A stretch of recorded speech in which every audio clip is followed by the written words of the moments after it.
Alors, mes amis, les textes des dernières semaines sont des textes qui nous parlent d'une réalité qui est tellement concrète. Malheureux à ceux qui vivent bien tranquilles dans Jérusalem.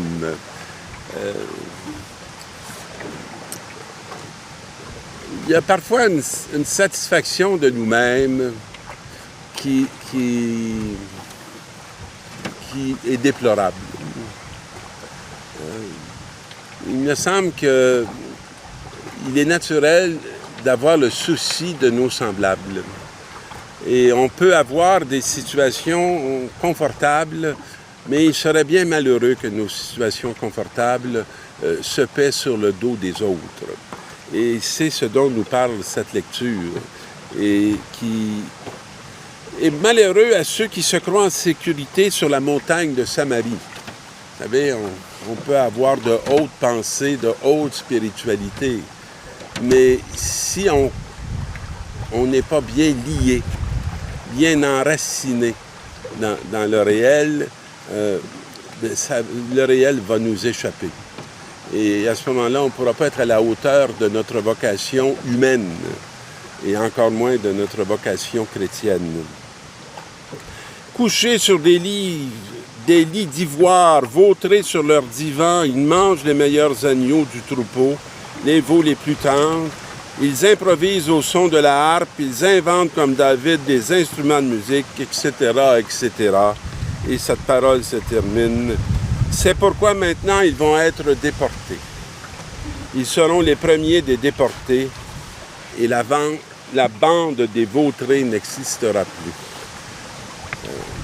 Il me semble que ça donne la direction de nos inconsciences et de nos insouciances. Parfois, on est tout surpris de certaines révoltes alors qu'on les a fomentées et qu'on les a nourries par des comportements, des attitudes et par une inconscience.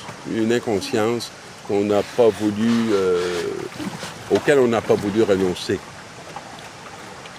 Toi, l'homme de Dieu, cherche à être juste et religieux, vis dans la foi, l'amour, la persévérance et la douceur.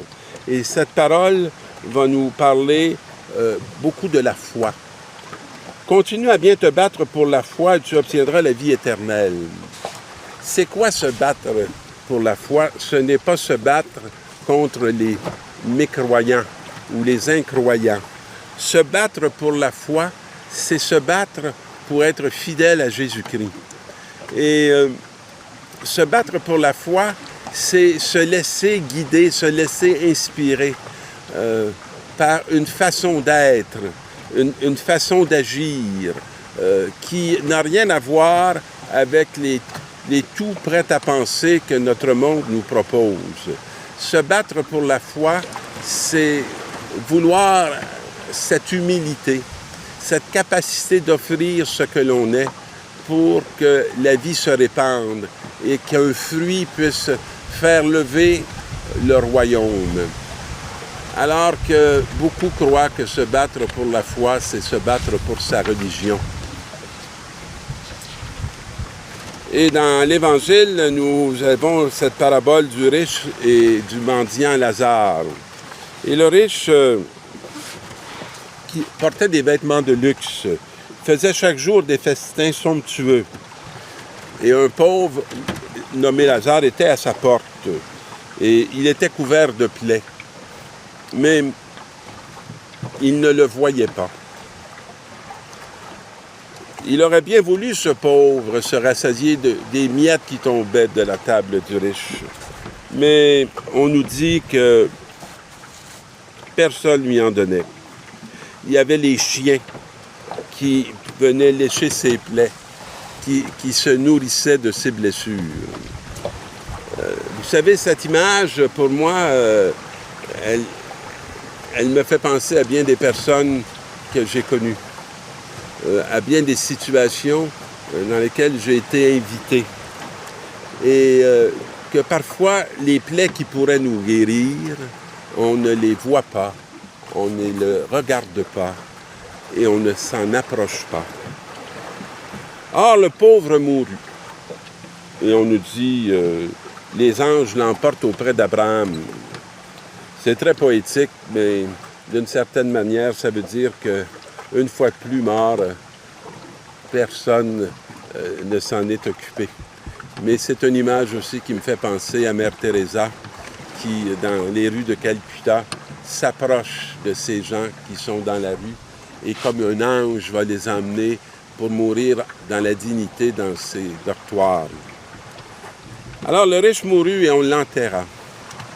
Et là, tout à coup, on nous fait un zoom sur l'au-delà. Et on nous dit qu'au séjour des morts, le riche est en proie à une torture. Il lève les yeux et voit de loin Abraham avec Lazare tout près de lui. Alors, ce qu'il ne voyait pas de proche, il se met dans la torture à la voir de loin. C'est comme un riche qui vient d'apprendre à lever les yeux, à se décentrer de sur lui-même et à avoir une vision de loin. Et il crie, « Abraham, mon père, prends pitié de moi et envoie Lazare tremper dans l'eau le bout de son doigt pour me rafraîchir la langue. » Moi, j'aime bien accueillir cette image comme la langue de bois que l'on a parfois lorsqu'on parle de Dieu, lorsqu'on se rassure sur notre authenticité. Alors, il m'amuse comme ça, il m'amuse aussi comme image. C'est un riche qui est en train de devenir pauvre. Il est habitué à des litres et des litres de vin et d'eau. Et maintenant, il ne demande qu'une goutte d'eau pour réfléchir cette langue. C'est comme si cette parabole pouvait aussi s'adresser au peuple d'Israël, au peuple de la parole, au peuple du livre, qui n'a plus la langue de Dieu, mais la langue de bois. Mais notre ami Abraham va répondre, « Rappelle-toi, tu as reçu le bonheur pendant ta vie et Lazare le malheur. Maintenant, il trouve ici la consolation et toi, c'est à ton tour de souffrir. » Et là, il ajoute, « Un grand abîme nous sépare. » Et j'aime bien cette image parce que ce grand abîme, en réalité, il est dans notre vie de tous les jours. Ce qui sépare et ce qui distance les pays riches et des pays pauvres, ce qui distance à l'intérieur de chaque pays les riches des pauvres, c'est un abîme comme infranchissable qui ne peut se franchir que d'une seule façon, qui ressemble à la prière de ce riche, « Envoie Lazare ». Mais justement, Lazare est envoyé et on ne le voit pas. Lazare est là. Et je pense que c'est un peu ce que nous rappelle constamment le pape François. Le sens de la présence des pauvres dans sa vie. Et pour lui, la présence des pauvres est une occasion de nous convertir, de changer, de transformer nos comportements et nos attitudes qui nourrissent abondamment l'inégalité sociale. Alors il dit, « Eh bien, Père Abraham, je te prie d'envoyer Lazare dans la maison de mon père. J'ai 5 frères. Les avertir qu'ils ne viennent pas eux aussi dans ce lieu de torture. » Alors c'est un riche qui commence à avoir le sens de ses frères et qui fait une prière pour ses frères. Mais Abraham de lui répondre, « Ils ont Moïse et les prophètes qui les écoutent. » Et il va leur dire, « Non, Père Abraham, mais si quelqu'un vient de chez les morts, ils se convertiront. » Et Abraham de lui répondre, « Même si quelqu'un ressuscite d'entre les morts, ils ne croiront pas. » Alors, mes amis, la prière de ce riche, c'est « Envoie Lazare, envoie Lazare, envoie Lazare. » Alors, mes amis, Lazare est là.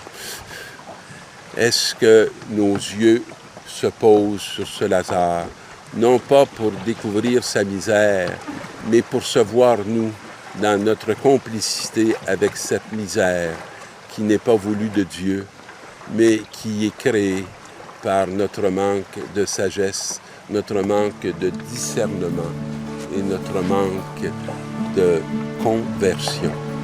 que le pauvre qui vous visite cette semaine puisse être l'occasion de votre conversion. Bonne semaine, mes amis.